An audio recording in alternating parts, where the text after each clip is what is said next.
exercises, examining their own biases, past actions, and challenging them to take new action. The contrast of warm and cold weather systems across the country has spawned 478 tornado reports this year across 25 states.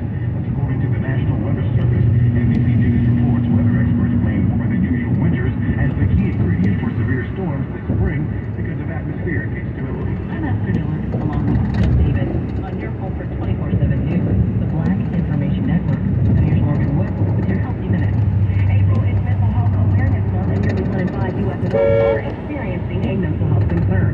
CBS is working to simplify access to mental health counseling and improve patient well-being. Our series with Clinic licensed mental health provider Paula Chen continues with what we should do if we or someone we know starts showing symptoms of depression or anxiety. Everyone's symptoms are going to look a little bit differently, but some of those symptoms might include changes in your sleep or appetite, a lack of interest in activities you normally enjoy, or feelings of hopelessness, or possibly even suicidal thoughts. And in general, the way how you can tell is that depression usually changes how people function in their day-to-day lives. So if someone is experiencing that, then they might want to consider seeing a professional, especially if they're having those symptoms for 2 or more weeks. That's your Healthy Minute. I'm Morgan Wood.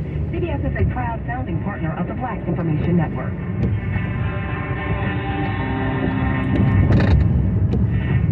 For Verizon, having diverse voices at the table isn't a nice to have. It's something we're dedicated to, moving beyond promises to action, including with the Ad Fellows program. Teaming up with brand partners and agencies, Ad Fellows is proof that together, real impact is possible. A paid 9-month program, Ad Fellows gives diverse talent the chance to put their stamp on big brands by ingraining themselves on brand marketing and agency teams. Working on real marketing campaigns, Ad Fellows help you identify what kind of marketer you want to become. There has never been a more critical time for programs like Ad Fellows. Ad Fellows is committed to making a lasting impact. 97% of all Ad Fellows have been placed in full-time roles, and after 5 years, 95% are still employed in the industry. Ad Fellows is part of Verizon and its consortium of partners' commitment to diversifying the marketing industry with the most immersive experience possible. Learn more about Ad Fellows at adfellows.com. That's adfellows.com. 9:10 a.m. KKSF, Oakland, the Black Information Network. Tell your smart device to play Bay Area's VIN 910 on iHeartRadio.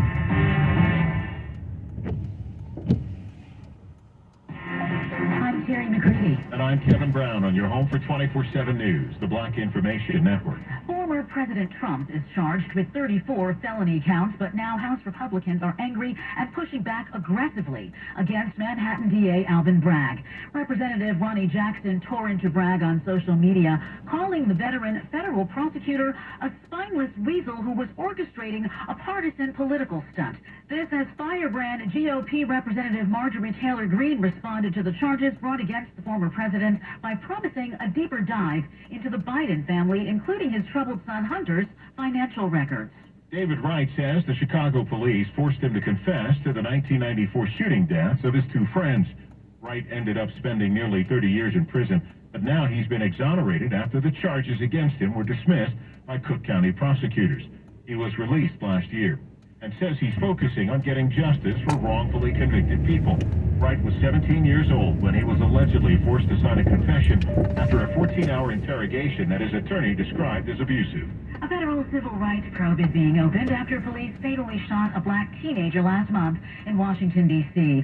Video footage of the March 18th incident was released showing 17-year-old Delano Martin sleeping in a possible stolen vehicle. An officer entering the backseat, Martin awakens and then steps on the accelerator before the officer shoots him 6 times.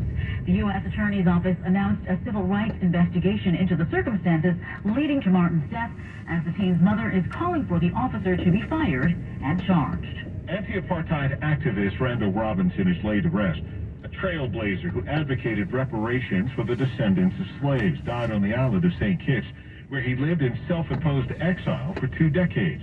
California's Black Congresswoman Maxine Waters is proud of the achievement she and her dear friend accomplished together. We both traveled to the Central African Republic, where we retrieved Aristides and brought him back to Jamaica before he ended in South Africa. And coming back to I hate it. You've been